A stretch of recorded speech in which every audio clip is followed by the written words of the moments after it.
Welcome to Let's Roger That. I'm Gilles.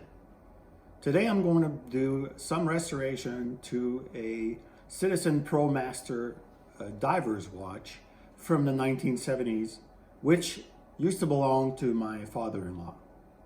This watch, as all of the watches such as this one, tend to suffer damage to the crystal during diving operations. I'm going to restore it up to a point for sentimental value. So follow me on this episode and I'll show you what I'm going to do to it. And here's a good look, good close look at the crystal. As you see, it has some pretty deep gouges that were made during its diving career. And so these are really fantastic watches worth a lot of money. I'm going to take care of this surface and bring it back to its good condition. Alright, let's see what I can do. Alright, so what I intend to do, and I've tried this so I know it works. I'm going to use wet dry sandpaper, use rubbing alcohol as my lubricant. I'm going to proceed from 400 to remove all the deep scratches. You still got to be careful with this thing here. It's crystal. These are made of mineral crystal.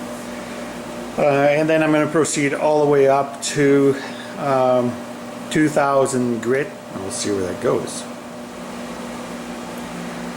Put a little bit of alcohol on the sandpaper and go to town.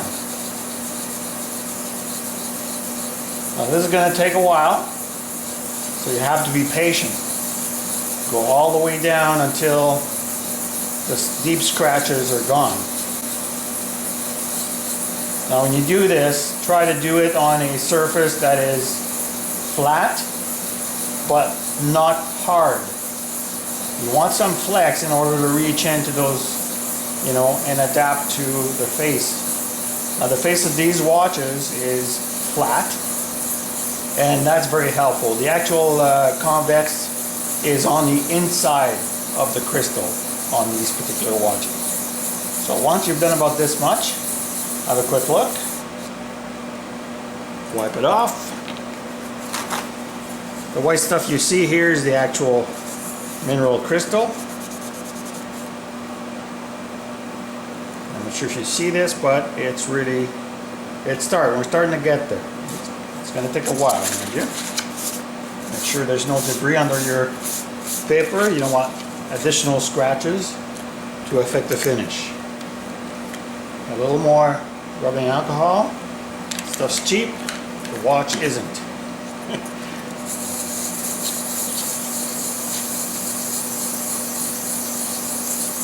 Use 400 grit until you've removed all the deep scratches. So you're still maintaining a fairly decent and fine pattern to this sanding on the mineral crystal, but you're not creating additional gouges. Have a quick look. Do this quite regularly.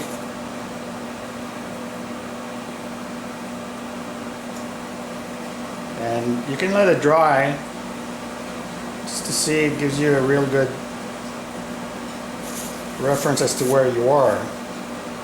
Now the gouges, the deep gouges are at the top on this one. Now that's primarily what I've got to get rid of.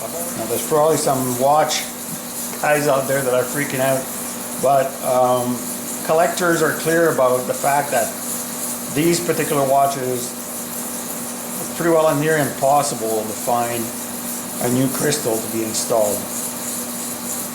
You can always look for a Seiko of the same era, which is late 70s, but good luck. So instead of that, I'm simply going to refurbish this particular one. Yeah, that's starting to look good. I'll add a little more alcohol. Now if you're wondering what the alcohol does, I'm using it as a lubricant and as a way to clear the material that is left behind as I sand. So it helps the sandpaper to last longer, of course. And it's important to add lubricant. Okay, another look. That's really coming along. You can see where my gouges are left, the big ones. The smaller ones are nearly all removed. Alright, so I'm going to move to a different spot on the paper.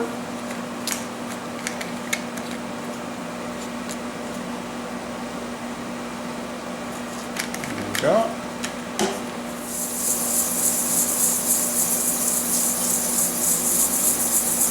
Have a look. Smells clean in here, that's for sure. Alright, that's going along. The big gouges are nearly all gone. Of course, this is the top here.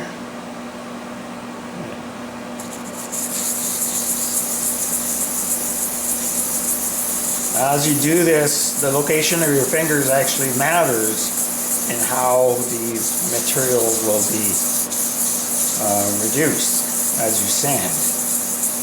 So you want to have equal pressure if at all possible.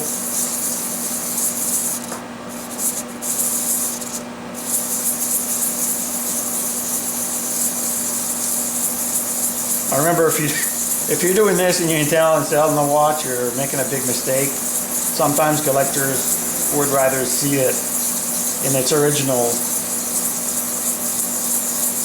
state than modified to look better. So just be cognizant of that. But if you're like me and you're just an heirloom and you're fixing it for yourself, well, this hopefully will work for me. You better do your homework before you decide to do this, though.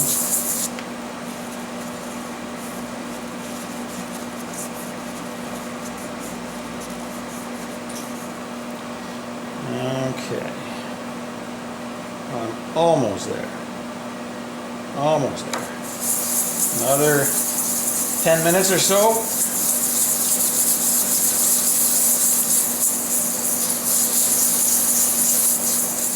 As you can tell, it is leaving some material behind. So I know it's working, but you just got to be darn careful as to how far you want to go here. So I'm just going to give you a little bit of a close-up. You can actually see. Dry this correctly, and by now this thing has a nice milky color to the crystal. Let's zoom in on that. Majority of the gouges are gone, and they were primarily at the top. Okay, so now I've progressed to the 600 grit sandpaper, and as you can see, although it's still cloudy, it's already starting to clear up this magnificent crystal. So the trick is simply to be patient and one step at a time.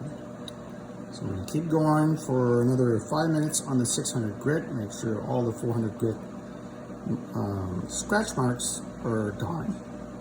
Although they're not visible, they're still there. And then I'll proceed to 800, and then 1000, and then 1500, 2000, on. Okay, this is now after 1000 grit, and this is dry. So, gotta keep going. It's still a little blurry in there, of course, right? So, keep on trucking, nice and slow. Okay, so this is after 1500 grit. That haze is nearly gone. It's still there, but it's the clarity really starting to come up. So being methodical at this point is very important. On to 2000 grit. So I'm at 2000 grit right now, and this is no different than what machinists call a process that is referred to as lapping. All right, and so what you want, although they'll use slightly different methods, essentially is you take the piece that you're lapping and you turn it about 90 degrees every so often. Just like that, and then keep going. And you'll be quite surprised to see the result already. It was really good at 1500. Wait till you see it at 2000 grit. It's it'll be pretty striking. Not sure if the camera will focus. Look at that already. Okay, let me focus on this. Zoom in. So already it's looking really nice, and I could stop right here. At this point, it's pretty darn nice.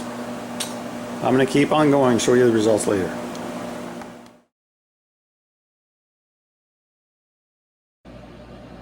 Alright, so this concludes my restoration of my father-in-law's Citizen ProMaster Diver. This is the original model from the 70s. It's got 21 joules. You can actually dive 300 or 400 feet with this thing. It's rated at 150 meters. The reason I wanted to restore the crystal, and I'm not going to restore the rest because it would lose its history. My father-in-law was a man of service. He's passed now, but he served the Canadian Air Force for 33 years, and this time he went to 2 wars that I know of, served with distinction, and this watch followed him everywhere. The Sinai War, the Gulf War, and all the various dives that he did for the armed forces and for his own use. But he's also served with the RCMP as a diver. Before the RCMP had dive teams to recover people that had drowned and whatnot. So, and that's commendable. And by wanting to wear this watch, I want to pay homage to his service. And that is my purpose in doing so. So thanks for watching, and here's to you, Dave.